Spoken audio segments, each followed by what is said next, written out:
Arnold is a star in every sense of the word. This is my kind of a day. A star is not only to sell tickets, he's got to take command of the set and be a leader. We move. 5-meter spread. No sound. Well, working with Arnold Schwarzenegger is a pleasure. Consummate professional. Totally prepared. All he asks for you is to be prepared as much as he does. Yes? All he asks you for you is work as hard as he's working. That's good. Okay. Good. Now, see, that looks like you're diving. Yeah. You know where you're going. Right, okay. And that's fair. People look at him as a natural leader.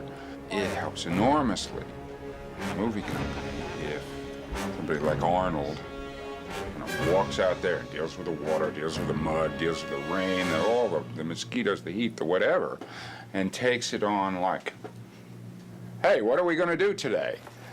And that attitude spreads. Bang something! Son of a bitch, I grabbed, of course, exactly the bush that has all the thorns. The one you banged into had to be one of those? He always has a word for somebody. He always stops and pays attention and finds out what's going on around him with the people, even the peons and the lesser actors. Arnold is my favorite actor in the whole world. It is true. It is true. It is true. Das is correct. There are people who go right through a script and just make sure that every decent moment, every good line gets plucked out, and no matter who's got it, it winds up, his agents call up and say, that line, can that get moved? Arnold has never been like that. Arnold sponsors other people. Arnold tries to make the people around him look good and feel good. He's great that way. So Arnold said to me, John, he goes, I want to meet the writers. I go, okay. He goes, today. I go, okay, where do you want to meet him? He goes, let's go to your house. I'll meet them in the steam room, right? I says, that sounds like a good idea. So I called up the writers. And I said, Arnold wants to meet you today. You better bring your bathing suits or a towel. And we're sitting there in the steam room, Arnold and I, and the guys came in, and they had their yellow pads, and doodly, they were taking notes in the steam room. Originally, we had envisioned a person who had an intense physicality, but was a little smaller in stature. But I think Arnold's worked out just fine.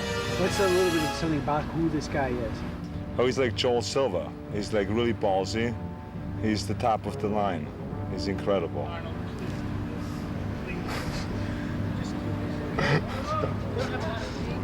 There's an accessibility to him. You can talk to him.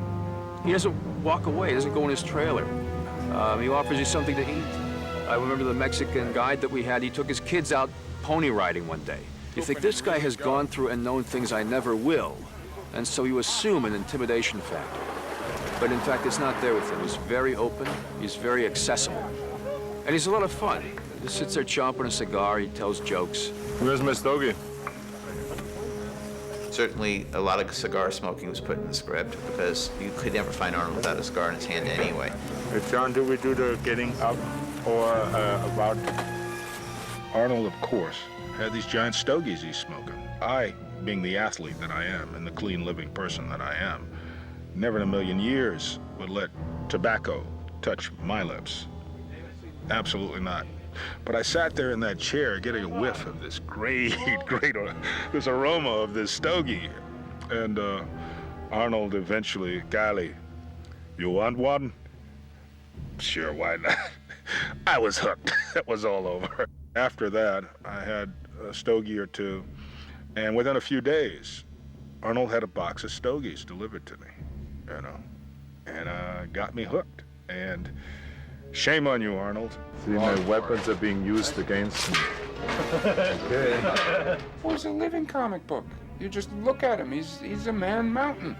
Pages out of a well-inked strip, just poof, walking. There he is. He walks in the room. I enjoy working with Arnold and Joel because it's really a family. And I'm working with a great team of guys, and we're having a good time down there.